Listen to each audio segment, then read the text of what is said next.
Hey guys, it's TTL back with another rush kit for you. Now, I've already done a review on the first of the 1050 tyres that turned up, but today an MSI variety turned up. So I thought I would give you all a quick look. When we pop the box open with Lucky, the dragon, keeping an eye on us, inside the package here, you get a nice little envelope, and inside are driver CD, and then you've got an instruction manual on there as well. It says drivers and utilities on the envelope itself, and then when we get into the card, we've got a thank you for choosing an MSI product, and then that's it. There's nothing else in there at all. We have the card. Oh, there we go. And it all looks very familiar. It's got that MSI gaming feel to it. We'll pull the sticker off. Ooh, finished. Okay, so it's actually, it's not as short as some of the 1050s that are available on the market, so it's not going to look too puny in your rig. We've got a 6-pin power connector here. We've got 2 dual fans. We do actually have heat pipes. On the Asus one, which was the first one that turned up, it was just a chunk of aluminium for the heatsink.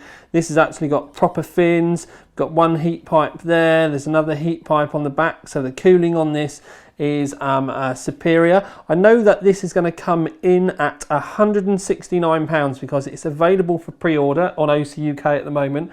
Clockwise, stock out the box in the silent mode is 1392 megahertz. Then you've got the gaming mode, which is 1417 megahertz, and then the overclock mode is 1430 megahertz. To be able to switch between them, you need to download the Msi Gaming App, which you change on your desktop. But if you are a little bit more technical, more logical, and are not afraid to have a bit of a play, they do have a gaming app now for your mobile, so you can change all those settings while you're still in the game. So you can keep an eye on the temperature and your frames per second and all that sort of stuff on your from your graphics card, but on your mobile phone, which I think is pretty cool. Around the back, it's the standard layout for the 1050. So we've got a DVI-D, a single HDMI, and then a DisplayPort. I'm going to assume this little bit here is RGB because I have seen RGB on the box.